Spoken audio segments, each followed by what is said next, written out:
So I got a call a few minutes ago. I was surprised at who it was. I was like, holy shit, what are you doing calling me, bro? I was like, this is crazy. It wasn't him. It was a different person. I was like, all right, yo, what's going on? Dude was like, yo, was good. And I'm thinking, I hear the voice. I'm like, it's Kurama from Yu Yu Hakusho. And I'm like, oh my God, what are you doing calling me, bro? And he's like, yo, man, somebody stole some shit from me.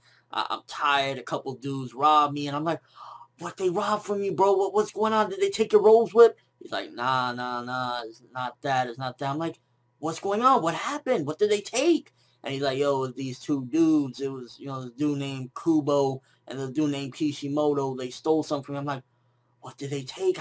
When did this happen? What's going on?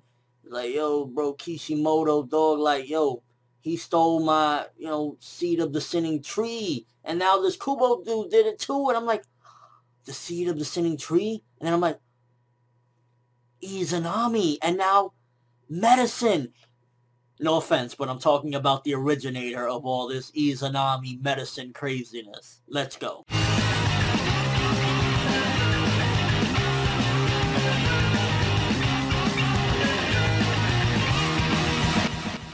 So I'm sure I wasn't the only one that felt trippy while I was reading this chapter. I was like, what the fuck? It keeps rewinding back and forth. And while I'm reading, I'm like, I've been through something very familiar like this before. It's a couple times, actually. I'm like, what is it? And I couldn't put my finger on it until I read it a couple different times. I'm like, oh shit, this reminds me of Izanami from Naruto. That's the technique where Itachi used, and basically it just put this guy in an infinite loop until he chose the right path.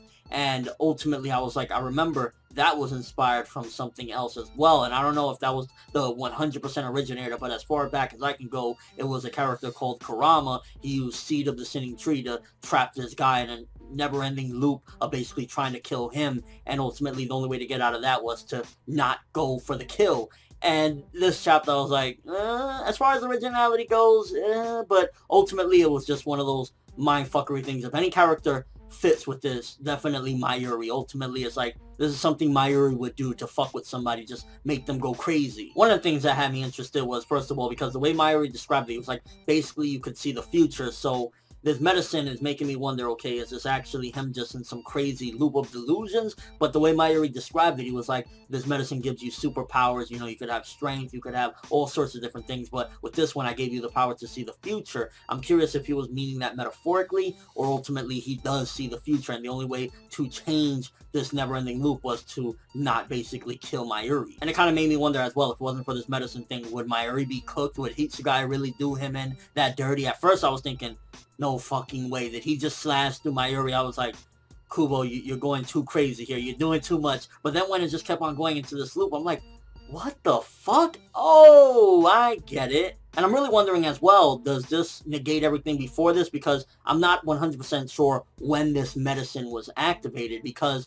he said, do you know when I activated this medicine or when I gave this to you? And I think it happened actually in the beginning, or towards the beginning of this chapter, when they clashed and he had that sword with, like, I don't know, it had like some bandage around it or something, and it looks like he kind of cut him, or they clashed real quick. I think that's when it happened, because if not, if it happened prior to this and we just didn't see it, maybe it was off screen or something, then it makes me wonder, did the Yumi Chika and Ikaku ass whooping actually happen? Was it prior to that? And that was just like him seeing the future of him whipping their asses as well. So I'm curious, how long has this medicine been in effect of him seeing the future, and where exactly is he right now? Because he keeps rewinding back. Could he rewind further back? Is he still technically looking at the future? So a bit of a mind fuck of a chapter. Ultimately, as far as originality goes, I've seen this a couple different times. It's slightly different as far as it's more so like a weird superpower that he got, and it's kind of like him projecting the future, but ultimately it's the same scenario. In order to get out of it, you basically gotta stop going for the kill and I guess accept your fate or your destiny or whatever the case may be. And yeah, it was just fucking weird as hell. Like, half the chapter was just repeat. Hitsugaya as a fucking zombie,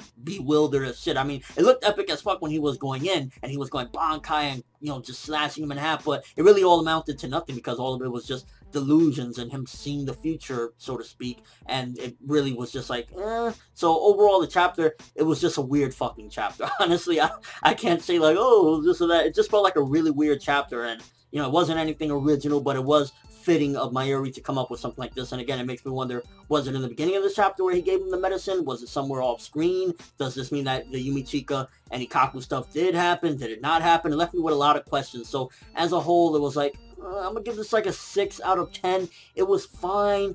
Mainly just felt fucking weird as shit. It was like, Mayuri, you're a nut job. We did get a little bit of an explanation on it as far as like 10 times of him going back and forth is going to leave him tired out for 30 seconds. And I mean, in a battle, 1 second is enough to fuck your whole shit up. But 30 seconds, yeah, pretty much it seems as though we got some progression as far as this fight goes. Seemingly Hitsugaya is going to be done for from what it seems to be, but it was just such a weird ass chapter, and a lot of it was repeat over and over and over, mind fucking even me. And it's like, I've seen this before, a little bit different and kind of befitting of Mayuri, but ultimately it was just like too fucking strange and bizarre and just like, but yeah, 6 out of 10, fine. It's like, Mayuri, you fucking nut job. When did you do this? Let me know what you guys think, first of all, for anybody that's ever seen Naruto or Yu Yu Hakusho. Did this immediately remind you of Izanami and Seed of the Sinning Tree? Also, when did you think Mayuri gave it to him? Was it when they had that clash in this chapter? Or was it before that? Does this negate the Yumichika and